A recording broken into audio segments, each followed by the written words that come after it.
Okay, second video. If you haven't seen my first one yet, I'd say you should go back and probably watch it. Now, what we have here is we have a basic line right here, and this is known as your true course. You have your origin right here, and you have your destination right here. And essentially, this is your initial true course, or what's known as a true course.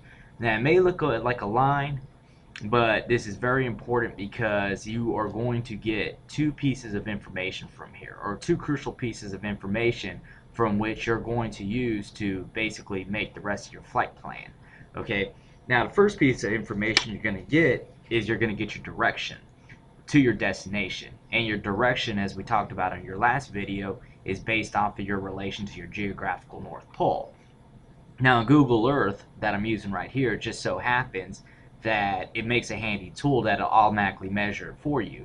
But you don't do your plotting on Google Earth, you do it on a sectional. So how would you go ahead and measure this on a sectional? Well, fortunately, I actually have a tool right here. So let's just go ahead and take this plotter off, the grid line off, and what I'll do is I'll just superimpose this with the sectional right there. Okay, so there we go. And we have a sectional loading up. Okay, now when you're plotting your course, what you'll do is you'll find your lines of longitude and your lines of latitude right here, and you'll see these black lines right here, and that's essentially what they are. They are your lines of longitude and your lines of latitude, and this is what you'll use as your orientation point to find out what your direction is.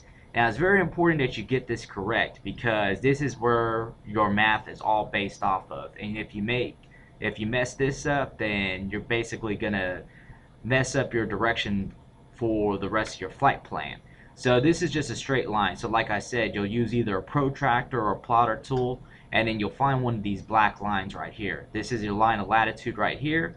This is your line of longitude, and then you'll just align it, and then your plotter tool should be able to give you an answer that's pretty close to this. Just like anything else, the closer you measure it, the more accurate you can get. But for purposes of flight planning, 143 degrees should be good enough.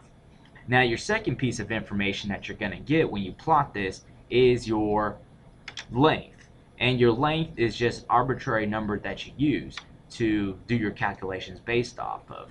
For purposes of flying, we measure everything in nautical miles. Now, you just want to make sure that the plotter tool that you use when you do measure it, you get what you're measuring by and what you actually put down correctly, because some plotters will use a nautical mile scale, sometimes they'll use a mile per hour scale. But what's important to remember is that just your distance that you use is just an arbitrary number. The actual length of the line does not change itself. So for example, in this case, that distance right there, and I'll just go ahead and take the sectional off because it does get kind of busy. Alright, so let's just go ahead and take that off. Alright, so what we have here is this distance right here from Ellington Field down to Galveston is 25.74 degrees. Or, I'm sorry, not degrees, but 25 nautical miles. And you can go and round it up to 26 nautical miles. Now, if you're measuring in more conventional miles and not nautical miles, then it's 29 nautical miles. And then you can just measure in whatever. You can even measure it in centimeters, if you will. It's meters. Or if you're really cool, you can do it in arc seconds, which I believe is in relation to your longitude and latitude. But that's a little bit over my pay grade. So what we'll do is we'll just go ahead and stick to nautical miles. So remember that you get two crucial pieces of information. You're going to get your heading, which is of course in relation to your geographical North Pole, and then you're going to get your length, which is based in nautical miles. And from these two pieces of information, you base the rest of your flight plan. Everything else is based off of that. So it's a small first step, but it's a very important, crucial first step. So anyway, so let's just do a few more examples. Just to kind of get you in the hang of it. I think after this, you'll have a pretty good idea what your true course is. Which, by the way, if I haven't mentioned that, this is what's known as your true course. Okay, so just get that in your head, true course. But you don't fly by your true course, you fly by something else that we'll go about in a second. So let's just say I want to do a search for airports. So, airports. And hopefully while it's searching, Alright, cool. So let's just say I wanted to go from, and we'll go ahead and clear that scale out.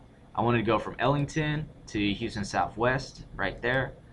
Well, what's the distance that we got? We'll have a heading of 249 degrees and basically 18 nautical miles. So when I'm starting out a flight plan, those are the two numbers I would deal with. I would deal with 249 degrees and 17 nautical miles, or 18 nautical miles at this point. You want to be careful when you round up or down that you want to stay consistent. So let's just say I want to go from Ellington to Sugar Land Regional right there. I would go ahead and click on that. And then what we have is we have a heading of 274 degrees with a length of 26 nautical miles. So you just want to make sure that you get things down properly the first time. Now, one last thing to note is, let's say you have legs on your flight plan, or let's say you do multiple legs. So let's say, for example, instead of just using an example where we're just going to have one straight line, we're going to do multiple lines. So let's just say I'm going to have Ellington Field right here. Then I'm going to fly over to Sugar Land. Then once I cross over Sugar Land, I'm going to go over to West Houston right here. And then once I go to West Houston, I'll go down to Hobby. Well, in this particular flight plan itself, you have 1, 2, 3 separate legs. So then each leg is going to give you a different radius, or excuse me, a different direction and a different distance. And this is going to give you a different direction and different distance, and this is going to give you a different direction and a different distance.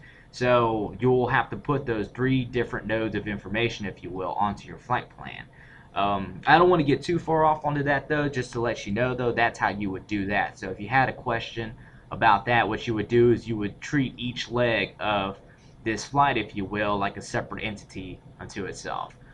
So you would measure each direction based off your longitude and latitude, and then you would measure your distance from this leg to this leg, if you will. Okay, so hopefully we went ahead and covered that, and in my next video we'll start delving into this a little bit deeper.